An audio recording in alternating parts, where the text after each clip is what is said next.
दूसरी तरफ छत पर नंदनी चुपचाप खड़ी थी। वो एकटक आसमान में देख रही थी। उसके कानों में ऋषि के शब्द अभी भी गूंज रहे थे। मम्मा, आप पापा की फोटो देखकर रोती हो ना? मुझे बिल्कुल अच्छा नहीं लगता। एक छोटे से बच्चे की आंखों से अपनी माँ के आंसू कहाँ छिप पाते हैं। नंदनी की भी आंखों से आंसू बहने लगते हैं। वो ऊपर आसमान में अभी भी देख रही थी। नंदनी, क्या तुम अभी भी रितेश से प्यार करती हो? पीछे से एक आवाज आती है, जिसे सुन नंदनी जल्दी से अपने आंसू साफ कर लेती है। मुझसे तो ये आंसू छिपा लोगी, लेकिन क्या अपने दिल से रितेश को मिटा पाओगी? अमरुज सामने आता हुआ बोलता है। इस वक्त अमरुज के चेहरे पर भी काफी दर्द था। क्यों आए हैं आप यहाँ? नंदनी बिना पलटे अमरुज से सवाल करती है, लेकिन अमरुज अपनी नम आंखों से एकटक नंदनी को देख रहा था। क्यों खुद को इतनी तकलीफ दे रही हो नंदनी? भूल जाओ रितेश को और आगे बढ़ो। रितेश भी तो अपनी जिंदगी में आगे बढ़ चुका है, तो तुम क्यों नहीं? अमरुज उससे सवाल करता है। आप क्यों आए हैं यहाँ पर? नंदनी अभी भी कुछ नहीं बोलती है, बस अपना सवाल दोहराती है। लेकिन अमरुज की तरफ से उसे कोई जवाब नहीं मिलता, तो वो पलटकर जाने लगती है कि तभी अमरुज उसकी कलाई पकड़कर उसकी आंखों में देखते हुए बोला, तुम्हारे लिए।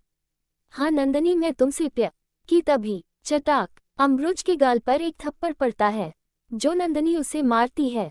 उसकी आंखें रोने की वजह से या फिर गुस्से की वजह से लाल हो गई थी। आज कह दिया आपने, दोबारा से मेरे सामने कहने की हिम्मत भी मत कीजिएगा, कहते हुए नंदनी जाने लगती है कि तभी, क्या तुम अभी भी रितेश से प्यार करती हो? अमरुज के सवाल पर नंदनी के कदम रुक गए। वो पलटकर अमरुज के सामने आकर रुकी, फिर बोली, रितेश जी से प्यार तो मेरा तभी खत्म हो गया था जब उन्होंने मेरे ही सामने मेरी बहन कामिनी का हाथ थामा था। मेरे ही पीठ पीछे उन्होंने। कहते हुए नंदनी चुप हो गई। उसके चेहरे पर दर्द, गुस्सा, घृणा सभी के मिले जुले भाव थे। नहीं करती मैं उनसे प्यार, सुना आपने? नहीं करती। रितेश जी मेरे लिए सिर्फ और सिर्फ मेरे बेटे के पिता हैं और कामिनी के पति, इससे ज्यादा कुछ नहीं। कहते हुए नंदनी नीचे चली जाती है। वहीं सीढ़ियों के पास छिपा रितेश, उसकी भी आंखें नम हो जाती है। वो भी चुपचाप अपने कमरे की तरफ बढ़ जाता है, लेकिन अमरुज वहीं छत पर खड़ा होकर गहरी गहरी सांसें लेने लगता है। उसके आंखों से दो बूंद उसके गालों पर लुढ़क जाती है, जिस पर नंदनी ने उसे थप्पड़ मारा था।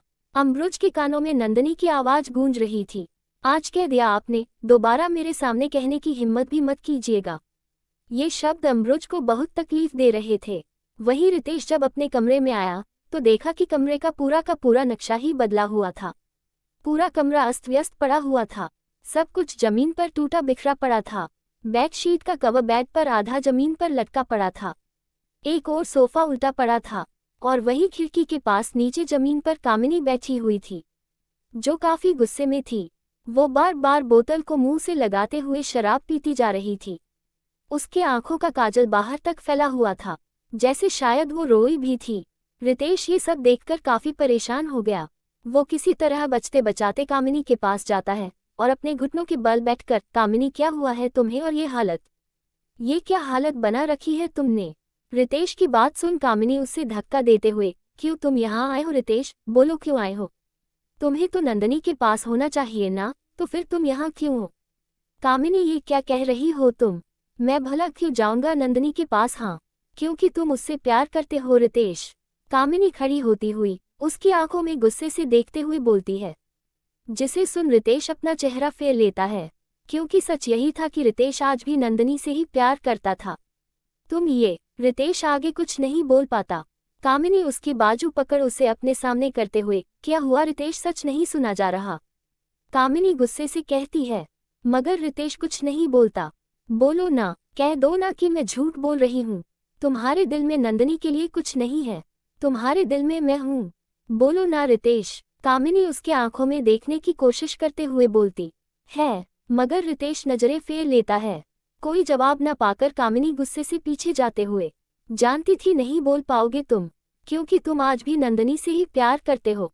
गुस्से से बोलते हुए कामिनी अपने कदम पीछे लेने लगती है कि तभी कामिनी के पैरों में कांच चुभ जाता है, जिससे उसकी आह निकल जाती है, जिसे सुन रितेश का ध्यान कामिनी के पैरों पर जाता है।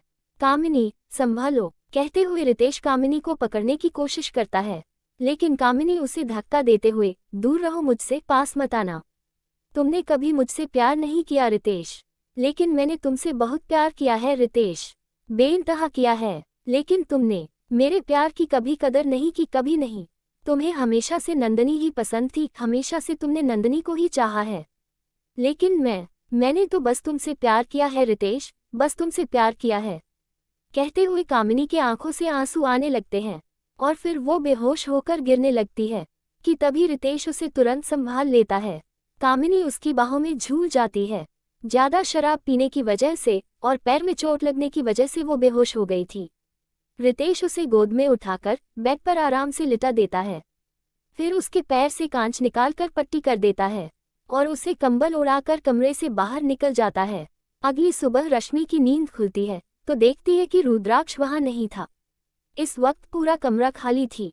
ये कहाँ गए? खैर मुझे क्या, कहीं भी गए हों, कहती हुई वो बेड से उठती है और वॉशरूम के अंदर चली जाती है। उधर रुद्राक्ष स्टडी रूम में था, उसके साथ अंकित भी था। किंग वो विक्रम मित्तल का बाप गजराज मित्तल अजीत के साथ मुंबई पहुंच चुका है और अब उन्हें क्वीन तक पहुंचने में ज्यादा वक्त नहीं लगने वाला है, क्योंकि गजराज मित्तल और अजीत को ये भी पता चल चुका है कि क्वीन आपके साथ हैं और वो विक्रम मित्तल कोमा में हैं, जिसका बदला वो क्वीन से लेना चाहते हैं। तो अब क्या आदेश है? अंकित रुद्राक्ष की तरफ देखते हुए बोलता है तो रुद्राक्ष के चेहरे पर टेढ़ी मुस्कान आ जाती है। वो अपने स्टडी रूम की खिड़की पर जाकर खड़े होते हुए बाहर देखता है और फिर, अभी कुछ मत करना अंकित, बस नजर रखो गजराज मित्तल और उस अजीत पर, और हाँ, रश्मि की सुरक्षा बढ़ा दो। मेरी रश्मि को एक खरोंच भी नहीं आनी चाहिए, समझ गए? जी किंग, मैं चलता हूँ, कहकर अंकित वहां से निकल जाता है। गजराज मित्तल, गलती कर दी तूने यहाँ आकर, बहुत बड़ी गलती कर दी। मगर कोई नहीं, तू यहाँ आ तो गया है, मगर मेरी रश्मि तक तू क्या, तेरी छाया को भी नहीं पहुँचने दूंगा, कहकर रुद्राक्ष स्टडी रूम से बाहर निकल जाता है। जारी है लेखिका प्रियंका गुप्ता। आज का भाग आपको कैसा लगा कमेंट करके जरूर बताइएगा। तो मिलते हैं अगले भाग में, और जिन लोगों ने मुझे सब्सक्राइब नहीं किया है अभी कर लीजिए, ताकि आपको मेरी कहानियों के नोटिफिकेशन सबसे पहले मिल सकें। Thanks for watching.